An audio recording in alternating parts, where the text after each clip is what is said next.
Bismillahirrahmanirrahim. Assalamualaikum warahmatullahi wabarakatuh. Perkenalkan, nama saya Muhammad Fahri, NPM 2003090054. Saya dari kelas 4B Kasus Pagi Fisik Unsu. Di sini saya ingin menyelesaikan tugas video dari mata kuliah Psikologi untuk Pekerjaan Sosial. Baiklah, di sini saya ingin menjelaskan sedikit tentang telaah buku Psikologi Sosial bab 4. Berikut penjelasannya.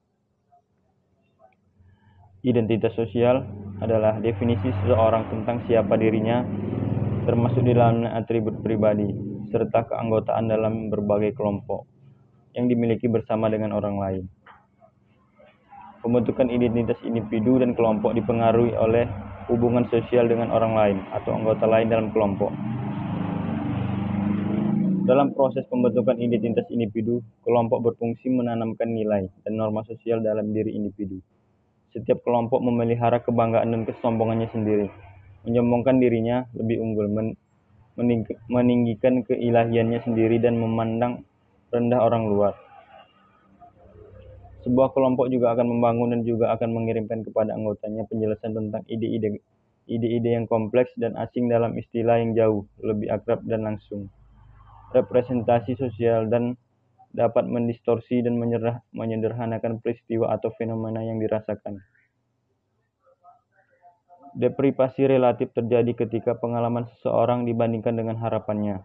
Davis pada tahun 1969 menghasilkan hipotesis kurva 1 tentang deprivasi relatif, di mana pencapaian orang di masa lalu dan saat ini menentukan harapan masa depan mereka.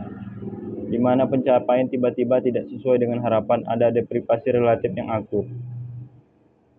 Eksperimen naturalistik yang dilaporkan oleh Fisher pada tahun 1990 telah mendukung teori konflik realistik, seperti eksperimen yang dilakukan sebelumnya oleh Black dan Moulton pada tahun 1961.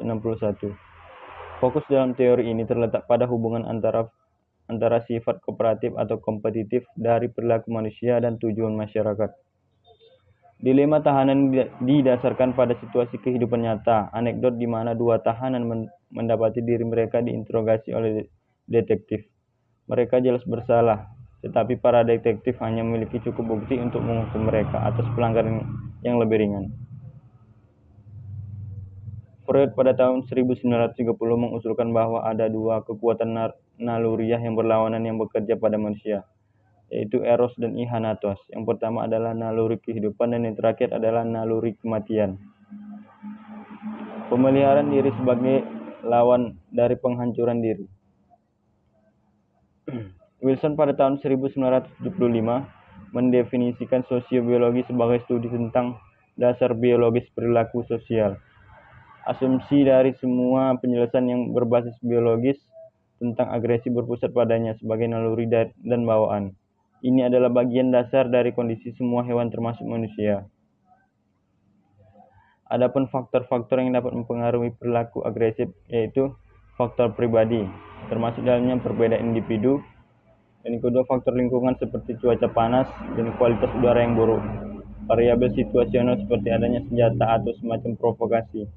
Bagi ahli teori yang percaya bahwa agresi adalah dorongan bawaan, misalnya psikoanalisis yang melihat agresi sebagai ekspresi thanatos atau naluri kematian, untuk menghilangkan agresi tidak mungkin.